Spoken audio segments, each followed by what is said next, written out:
आपकी अपनी डॉक्टर नितिका शर्मा और मैं आज फिर से उपस्थित हुई हूँ आप लोगों के सामने एक नए वीडियो के साथ में।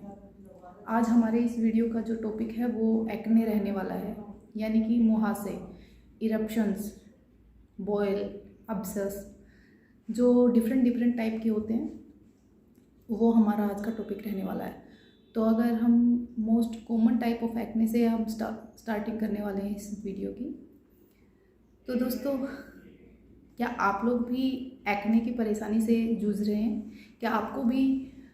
मुहासे होते रहते हैं? तो अगर हम सबसे ज़्यादा कॉमन मुहासों की बात करें तो वो प्यूबर्टी वाली एज में होते हैं, यानी कि जब आप नए नए जवान हो रहे हैं, जिसको अगर आम भाषा में बात करें तो जवानी फूट रही है वाली चीज़ें बोलते हैं, है ना? वो सुना होगा आप लोगों ने। तो हाँ, हम उन्हीं एक्ने के बारे में बात करने वाले हैं जो आपके, अगर मैं मेल्स की बात करूँ तो 14 से 17 और फीमेल्स की बात करूँ तो 12-13 साल की उम्र से स्टार्ट हो जाते हैं। तो उन एक्ने के लिए होम्योपैथी में अगर हम बात करें तो एंटम क्रूड मेल्स के लिए स्पेशली, और फीमेल्स के लिए पल्सेटिला जैसी मेडिसिन हमारे लिए बहुत ज़्यादा लाभदायक होने वाली हैं। अगर एक्ने होटनी टाइप के होते हैं, यानी पिडेंकुलेटेड नहीं कि पॉइंटेड वाले होते हैं, जैसे हमने बॉयज़ के फेस पे देखे हैं बहुत सारे, तो अगर उस तरह के हैं तो उसके लिए भी एंटम जो क्रूड है वो एक बहुत अच्छी मेडिसिन। अगर आपको दाने होते रहते हैं और कुछ टाइम के बाद में वो ठीक हो जाते हैं, लेकिन जो उसका दाग है वो नहीं जाता है, तो उसके लिए आप होम्योपैथी की काली ब्रोम मेडिसिन आपके लिए बहुत ज़्यादा लाभदायक होने वाली है। उसके बाद अगर हम बात करें कि जो फीमेल्स होती हैं उनको प्यूबर्टी की एज में एक्ने स्टार्ट हो गए हैं, और वो जो एक्ने हैं वो मेंसेस जिस टाइम पे आने वाले होते हैं तब आ जाते हैं, उसके बाद में वो फिर ठीक हो जाते हैं। और मेंसेस के दौरान उनको बहुत ज़्यादा क्रैम्प्स आते हैं, लोअर एब्डोमिनल पेन होता है, इरिटेशन होती है। जो मेंसेस हैं वो भी बहुत ज़्यादा स्कैंटी होते हैं, यानी कि कम होते हैं।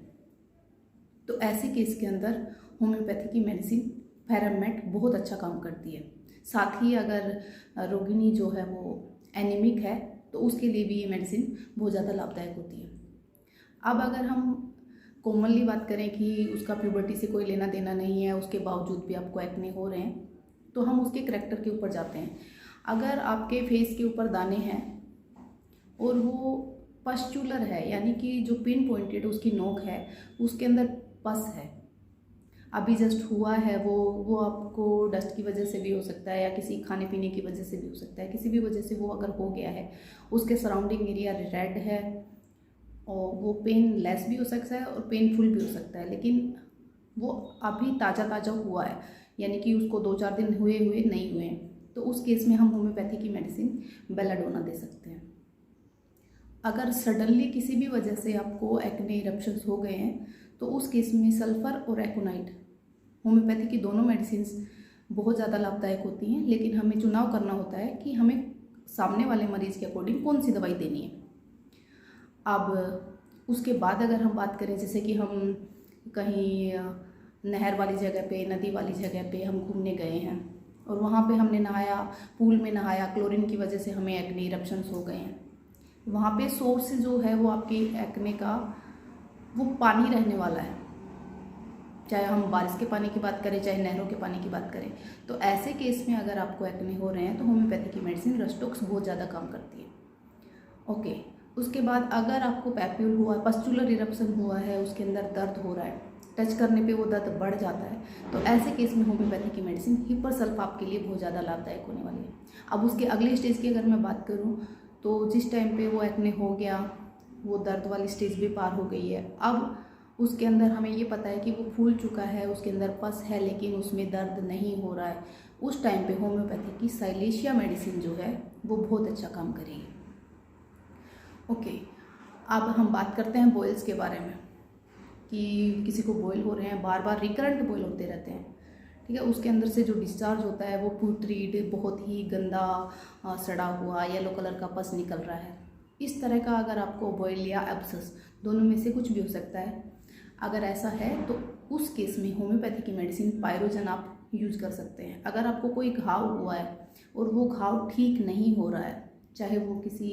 इंजरी की वजह से हुआ है, किसी शार्प कट की वजह से हुआ है, किसी वेपन कट की वजह से हुआ है, या किसी केमिकल की वजह से हुआ है, अगर वो कोई घाव है और वो ठीक नहीं हो रहा है तो ऐसे केस में होम्योपैथी की मेडिसिन गन पाउडर आप यूज़ करेंगे तो आपको बहुत ज़्यादा फ़ायदा होगा। ओके, अब अगर हमने बहुत सारे केसेस में क्या देखा है कि हिप्स के ऊपर हो जाते हैं लोगों के, बॉयल होते हैं, ठीक है, बार बार होते रहते हैं, रिकरेंसी जाती ही नहीं है। और अगर साथ में हमें हिस्ट्री मिल जाए कि ये जो पेशेंट है ये कभी सीढ़ियों से गिर गया था ना, या फिर रेलवे ट्रैक पे गिर गया था, उसकी वजह से इसको कमर में दर्द भी है, तो ऐसे केस में होम्योपैथी की मेडिसिन बैलिस पर बहुत अच्छा काम करने वाली है।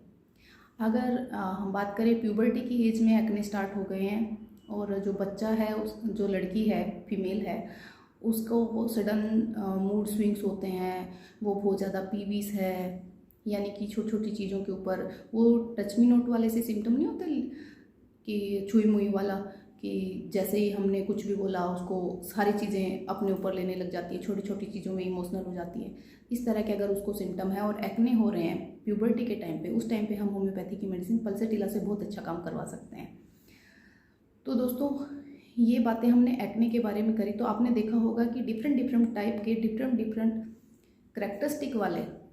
कि किस तरीके से आपका जो पेशेंट है वो बिहेव कर रहा है एक्ने के साथ में, उसके हिसाब से होम्योपैथी के अंदर दवाइयाँ चेंज हो जाती हैं। तो दोस्तों कभी भी खुद से डॉक्टर नहीं बनना और कभी किसी को इस तरह से ये भी नहीं कहना है कि फलाने ने मुझे ये वाली दवा बताई थी, मैंने ये खाई लेकिन मेरे को रिलीफ नहीं हुआ, क्योंकि इसके अलावा बहुत सारी चीज़ें ऐसी होती हैं जिसको देखने के बाद में हमें किसी मेडिसिन को सिलेक्ट करना होता है। तो अगर आपको कोई भी एक्ने से रिलेटेड दिक्कत होती है, स्किन कंप्लेन होती है, टीनिया है या फिर एक्जिमा है, हर्पीज है, सोराइसिस है, किसी भी तरह की अगर आपको दिक्कत होती है तो उसके लिए आप होम्योपैथी ट्राई कर सकते हैं। लेकिन खुद से डॉक्टर नहीं बनना है, खुद से जाके स्टोर पे दवा नहीं खरीदनी है, आपको अपने नियर बाय जो डॉक्टर है होम्योपैथिक कंसल्टेंट उसके साथ में राय लेनी है और उसके बाद अपना ट्रीटमेंट स्टार्ट करना है। ये दवाइयाँ कोई बहुत ज़्यादा महंगी नहीं होती हैं और ना ही इनका कोई ज़्यादा साइड इफ़ेक्ट होता है। लेकिन जो आप लोग बोलते हैं कि बहुत धीरे धीरे असर कर रही है, असर नहीं हो रहा है, साइड इफेक्ट हो गया है, फलाना हो गया, ठिकाना हो गया है, वो आप लोगों की कमी की वजह से होता है। तो आपको ऐसा कोई चीज़ नहीं करनी है, खुद से डॉक्टर नहीं बनना है। अगर कोई आपको पर्सनल कंसल्टेशन की बात है तो हमारे जो वीडियो हैं उसके ऊपर आप कमेंट कर सकते हैं, हम आपको रिप्लाई करेंगे, या आपके नियर बाय जो भी डिस्पेंसरी है होम्योपैथी की, आप वहाँ जाके मेडिसिन स्टार्ट कर सकते हैं। तो दोस्तों अगर आपको हमारा ये वीडियो पसंद आता है, आपके लिए हमारी जो ये इन्फॉर्मेशन है वो अगर इन्फॉर्मेटिव होती है